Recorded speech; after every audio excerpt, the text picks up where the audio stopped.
ముఖ్యంగా మీ ప్రధాన డిమాండ్స్ ఏంది? ఎందుకు కాంగ్రెస్ పార్టీ మిమ్మల్ని మోసం చేసింది అని మాట్లాడుతున్నారు? మేనిఫెస్టోలో 18 నెలల క్రితం ఎలక్షన్ మేనిఫెస్టోలో రాహుల్ గాంధీ గారు, ప్రియాంక గాంధీ గారు, అదేవిధంగా ఆ, ముఖ్యమంత్రి రేవంత్ రెడ్డి గారు వీళ్ళందరూ కలిసి ఇలా మేనిఫెస్టో చూయించి మేము మహాలక్ష్మి పథకం పెడుతున్నాం. ఈ మహాలక్ష్మి పథకము ఎవరు అడగకున్నా మహిళల కోసం మేము పెడతా ఉన్నాం. దానికి తోడుగా దానివల్ల ఆటో కార్మికులకు నష్టం జరుగుతుంది కాబట్టి ఆటో కార్పొరేషన్ ఏర్పాటు చేస్తాం. వాళ్లకు ప్రతి సంవత్సరం 12,000 రూపాయలు ఇస్తాం. వాళ్ళందరినీ మేము కడుపులో పెట్టుకొని కాపాడుకుంటాం. వాళ్లకు ఇంకా ఆర్థికంగా ఇంకా డెవలప్ అయ్యే విధంగా చేస్తాం. వాళ్ళకి ఇందిరమ్మ ఇండ్లు ఇస్తామని మాయమాటలు చెప్పి దాదాపుగా 75% మంది ఆటో కార్మికుల ఓట్లను వేయించుకొని 18 నెలలు అయింది. నేటి వరకు ఆటో కార్మికులు దాదాపు 80 పై చిలుకు మంది మరణించినప్పటికీ నేటి వరకు వారిని పరామర్శించలేదు. వారికి ఎవరికి ఎక్స్గ్రేషియా ఇవ్వలేదు. కనీసం ఒక కలెక్టరో ఎమ్మెల్యేనో మంత్రులో ఆ కుటుంబం ఎందుకు ఈ విధంగా ఆత్మహత్యలు చేసుకుంటా ఉన్నాయి తెలంగాణ రాష్ట్రంలో అని ఏమాత్రం ఆలోచన లేకుండా పూర్తిగా నిరంకుశంగా ఆటో కార్మికులను అణిచివేయాలనేటువంటి ధ్యేయంతో పోతా ఉన్నారు.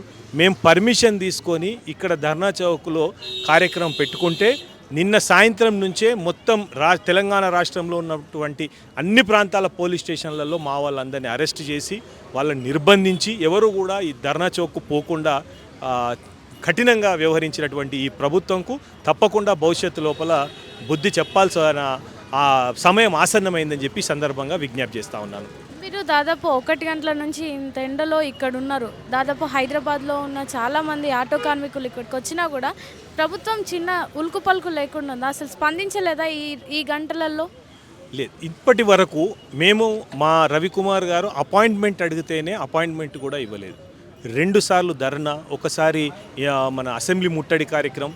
మేము జిల్లాలలో అయితే చాలా సందర్భాలలో మేము పత్రికా సమావేశాలు పెట్టి డిమాండ్ చేయడం, కలెక్టర్ గారికి కలిసి కూడా వారికి కూడా రిప్రజెంట్ చేయడం, ఇలా ఎన్ని చేసినప్పటికీ వాళ్ళ మాటంట్లా ఒకటే, మా దగ్గర ఖజానా ఖాళీ, మా దగ్గర లేదు. మీ దగ్గర లేదు అన్న మాట మీరు మాట్లాడుతూ ఉన్నారు. కానీ మేము మా ఆటో కార్మికుల నుండి మేము ఎంత డబ్బు చెల్లాయిస్తా అన్నది నేను ఒక లెక్కలో చిన్న ఉదాహరణకు మేము చెప్పదలుచుకున్నాను. ఇప్పుడు మా వాళ్ళు డీజిల్ రోజు 7 లక్షల ఆటోలకు సంబంధించిన వాళ్ళు డీజిల్ పోయించుకుంటా ఉన్నారు, స్పేర్ పార్ట్స్ తీసుకుంటా ఉన్నారు. అదేవిధంగా బండి కొనుక్కున్నప్పుడు ట్యాక్స్ కడతా ఉన్నారు, ఇన్సూరెన్స్ కడతా ఉన్నాం, తర్వాత ఫిట్నెస్ ట్యాక్స్ కడతా ఉన్నాం. ఇట్లా చెప్పుకుంటూ పోతే ప్రతి సంవత్సరం కొన్ని వేల కోట్ల రూపాయలు ట్యాక్స్ రూపకంలో స్టేట్ గవర్నమెంట్కు సెంట్రల్ గవర్నమెంట్కు మేము కడతా ఉన్నాం. దాంట్లో మా కుటుంబాలకు ప్రత్యామ్నాయంగా 1,000 కోట్లతోటి ఒక కార్పొరేషన్ ఏర్పాటు చేయమంటే చేయడం లేదు. ఎంత దుర్మార్గమైన ఆలోచన!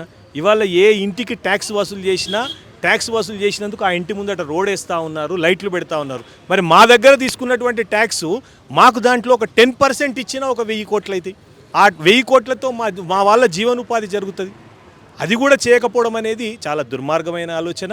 ఇవాళ నేను డిమాండ్ చేస్తూ ఉన్నాను, మా ఆటో కార్మికుల ప్రతి ఒక్కళ్ళకి వాళ్ళ జీవన వృద్ధి కోసం, వాళ్ళ జీవితం, వాళ్ళ కుటుంబం పోషణ కోసం ప్రతి నెల 12,000 రూపాయలు ఇవ్వాలన్నది నేను పూర్తి స్థాయిలో మేము దీన్ని డిమాండ్ చేస్తూ, ఇందిరమ్మ ఇండ్లలో కూడా ఇప్పుడున్నటువంటి ఇందిరమ్మ ఇండ్లు ఇస్తామని అన్నారు. ఇందిరమ్మ ఇండ్లలో ఎవరు తీసుకుంటున్నారో, ఏం తీసుకుంటున్నారో, ఎటు పోతా ఉన్నదో ఎవరికి అర్థమవుతలేదు.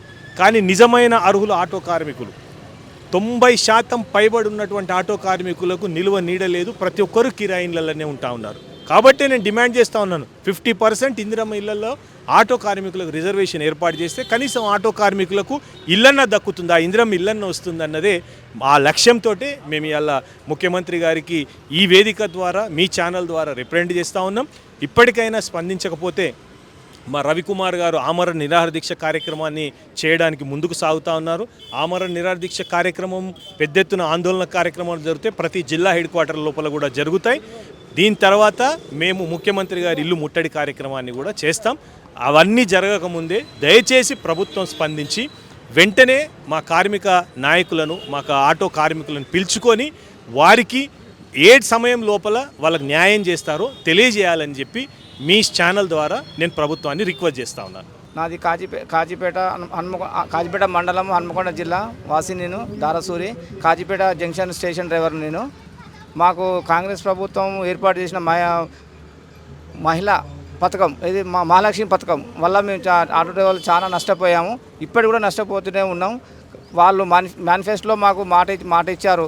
ఏమని సంవత్సరానికి 12,000 రూపాయలు చొప్పున మీకు ఏటా 12,000 ఇస్తామని చెప్పి వాళ్ళు మాట ఇచ్చారు. ఆ మాట ఇప్పటి వరకు కూడా నిలబెట్టుకోలేదు.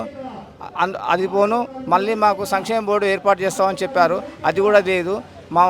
మమ్మల్ని అసలు పట్టించుకోవడమే లేదు. దానివల్లనే మేము ఈరోజు ఇక్కడ ఇందిరా పార్కు ధర్నా చౌక్లో మహాసభ ఏర్పాటు చేయడం జరిగింది.